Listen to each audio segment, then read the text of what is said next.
Hi and welcome to section number 12। इस section में हम जैसे कि रिस्क मैनेजमेंट के हवाले से बात कर रहे हैं, तो ये स्पेसिफिक लेसन जो है आपसे बात करूंगा मैं इसमें आपसे परफॉर्म क्वालिटेटिव रिस्क एनालिसिस के हवाले से। देखिए, परफॉर्म क्वालिटेटिव रिस्क एनालिसिस जो है वो एक सब्जेक्टिव एनालिसिस है जो बेसिकली अभी हमने जो अपने रिस्क आइडेंटिफाई किए हैं उसके ऊपर फर्दर अपना एक्शन परफॉर्म करता है। अगर मैं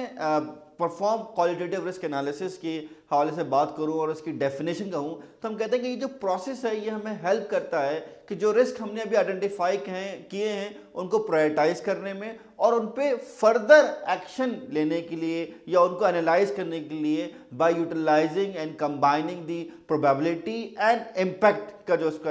उसका आप कह सकते हैं कि असेसमेंट है उसकी बेसिस पर। अगर हम क्वालिटेटिव रिस्क एनालिसिस की बात करें तो हम ये कहते हैं कि क्वालिटेटिव रिस्क एनालिसिस जो है वो बेसिकली एक fast and cost effective method है जिसकी बेसिस पर आप अपने रिस्क को प्रायोरिटाइज कर रहे हैं ताकि आप उसकी रिस्पॉन्स प्लानिंग कर सकें। एक और जो इंपॉर्टेंट बात परफॉर्म क्वालिटेटिव रिस्क एनालिसिस के हवाले से ये है कि अगर आप एक्सपर्ट हैं रिस्क में और आप इस तरह के प्रोजेक्ट्स पे ऑलरेडी रिस्क एनालिसिस कर सके हैं तो ज़रूरी नहीं है कि आप परफॉर्म क्वालिटेटिव रिस्क एनालिसिस के बाद क्वांटिटेटिव रिस्क एनालिसिस में जाएं, which is basically the natural जो आपका कहते हैं सीक्वेंस है। बट आप यहाँ पर क्वांटिटेटिव रिस्क एनालिसिस के प्रोसेस को स्किप करके from qualitative risk analysis directly risk response planning की तरफ जा सकते हैं। ऑल्दो पीएमआई ने ऐसा कभी भी नहीं किया या बहुत कम जगहों पे ऐसा कहा होगा कि जनाब जो नेक्स्ट प्रोसेस है उसको आप स्किप कर सकते हैं। तो qualitative risk analysis and risk response planning एक वाहिद या आप कह लें उन चंद केसेस में से जहां पर पीएमआई रिकमेंड कर रहा है कि अगर आप एक्सपर्ट हैं, आपने प्रायोरिटाइज कर लिया है, तो रादर देन ये कि आप क्वांटिटेटिव रिस्क एनालिसिस में जाएं, ऑब्जेक्टिवली रिस्क को आइडेंटिफाई करें, उसको न्यूमेरिकली वैल्यू असाइन करें, आप डायरेक्टली भी रिस्क रिस्पॉन्स प्लानिंग की तरफ जा सकते हैं। अगर हम इस प्रोसेस के इनपुट्स की बात करें तो पीएमआई ने हमें बेसिकली 5 मेजर इनपुट्स जो हैं परफॉर्म क्वालिटेटिव रिस्क एनालिसिस के प्रोवाइड किए हैं। पहला जो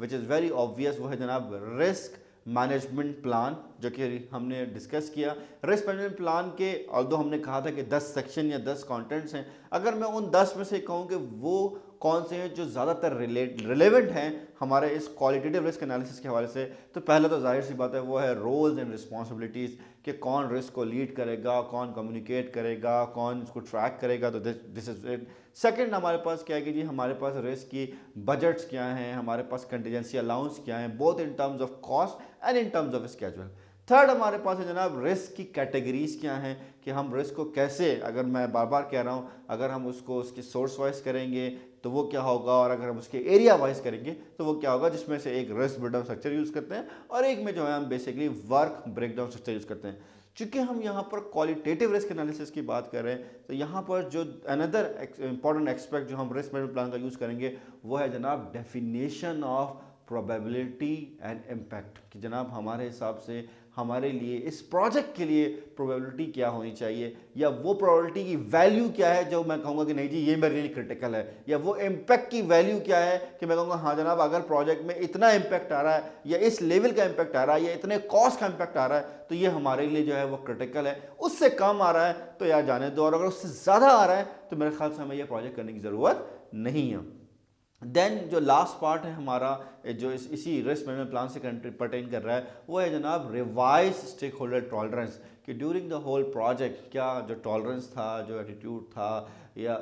स्टेक होल्डर का रिस्क के हवाले से वो कुछ चेंज हुआ है या नहीं हुआ है, और अगर वो हुआ है तो उसको हम यहाँ पर अकाउंट फॉर कर लें। फिर जो सेकेंड एंड इम्पॉर्टेंट जो इनपुट यहाँ पर है वो है स्कोप बेसलाइन, जिसके मैं बार बार बता रहा हूँ कि स्कोप बेसलाइन जो है वो कोई एक सिंगल डॉक्यूमेंट नहीं है। स्कोप बेसलाइन बेसिकली 3 डॉक्यूमेंट्स हैं, scope statement, work breakdown structure and work breakdown structure dictionary. तो अगर हम स्कोप स्टेटमेंट की बात करते हैं तो हम कहते हैं कि जनाब जो स्कोप स्टेटमेंट है उसमें पूरा स्कोप भी डिफाइन हुआ और स्पेशली वहाँ पे अजम्पशंस भी हैं, तो हम उसको भी यहाँ पर रिव्यू कर रहे होते हैं। लेकिन अगर मैं स्पेशली बात करूँ क्वालिटेटिव रिस्क एनालिसिस के हवाले से तो मैं कहता हूँ कि क्या मेरा जो स्कोप स्टेटमेंट है वो किसी ऐसे प्रोजेक्ट का है जो हम बार बार कर चुके हैं, या हमारे लिए एक रिकरिंग प्रोजेक्ट है, या ये कोई कॉम्प्लेक्स या इनोवेटिव प्रोजेक्ट है। अगर कॉम्प्लेक्स एंड इनोवेटिव प्रोजेक्ट है तो हमें थोड़ा जान लगानी पड़ेगी, थोड़ी मेहनत करनी पड़ेगी ताकि हम उसके रिस्क को आइडेंटिफाई कर सकें। जो तीसरा हमारे पास इनपुट है वो है रिस्क रजिस्टर। ज़ाहिर है हम अभी पूरी एक मेहनत करके मल्टीपल जो है वो आई वुड से 7 टेक्निक्स को और 13 इनपुट्स की मदद से हमने रिस्क रजिस्टर जो है वो डेवलप किया है।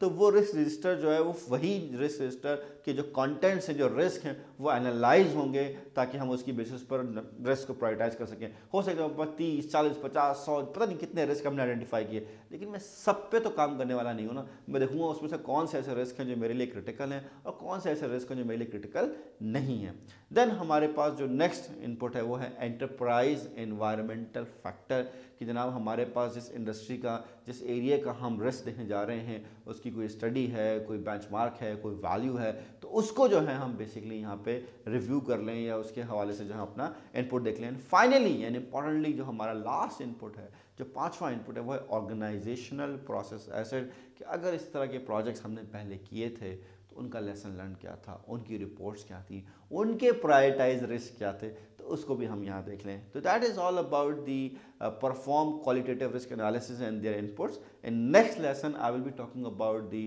Perform qualitative risk analysis tools and techniques. Thank you.